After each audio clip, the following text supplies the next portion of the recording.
শ্বশুরবাড়িতে আপনার সেবা করার মতো কেউ থাকবে না, আপনি সবার সেবা করতে হবে। আপনার সংসারে আপনাকেই কাজ করতে হবে, আপনাকে কেউ সেবা করবে না, তাই না? যা সেবা পেয়েছেন সেটা মায়ের কাছ থেকে, যে সুন্দর সোনালী অতীত কাটিয়ে এসেছেন সেটা হলো শৈশব, সেটা আপনার বাবার বাড়িতে।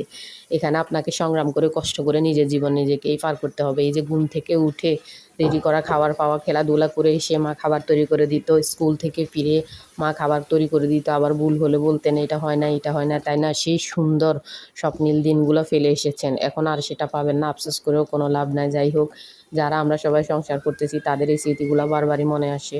আসসালামু আলাইকুম, কেমন আছেন সবাই? আশা করি সবাই আল্লাহ তাআলার রহমতে ভালো আছেন। ওই দিন অসুস্থ হয়েছিলাম, তখন কিছুই খাইতে পারতেছিলাম না, আর মায়ের সেবাগুলো বারবার মনে আসতেছিল যে মা কত যত্ন করে অসুস্থ হইলে খাওয়াইতো, মুক্তিটা হয়ে থাকতো। যাই হোক, জানেনই তো অসুস্থ হইলে কী কী সমস্যা থাকে।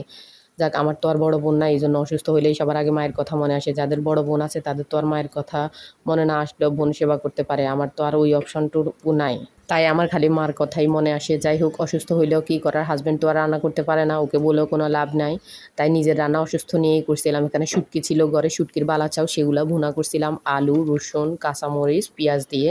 যাক, আলহামদুলিল্লাহ, কষ্ট করে জ্বরের মধ্যে বানালেও খেতে ভীষণ মজা হয়েছিল। জ্বরের মুখে একটুখানি ভাত খাইতে পারছিলাম, এই জন্য আলহামদুলিল্লাহ। সেটাই আপনাদেরকে রেসিপি আকারে দেখিয়ে দিলাম। এখানে রেসিপি আকারে দেখানোর মতো তেমন কিছুই নাই, যে অ্যাজ ইউজুয়াল যেভাবে রসুন, পেঁয়াজ, কাঁচামরিচ এগুলো হালকা ভাজা ভাজা করে নিয়ে তারপর একটু মশলাপাতি দিয়ে তারপর চিংড়ির বালাচাওগুলো দিয়ে মিক্সড করে সুন্দর করে নামিয়ে নিয়েছিলাম। আসলে দেখেন, আমার যতটুকু ক্যামেরা রেজুলেশন আছে, যতটুকু ক্যামেরা করতে পারি ততটুকুই আপনারা দেখেন। আর যারা কষ্ট করে ভিডিওটা দেখবেন প্লিজ কমেন্ট করে জানাবেন কেমন লাগছে, কোথাও ভুল ছিল কিনা, কি আর বিরক্তের কারণ। যারা কষ্ট করে ভিডিওটা দেখবেন, এটা একটা লং ভিডিও, তবে 3 মিনিট না, তার চেয়ে কম।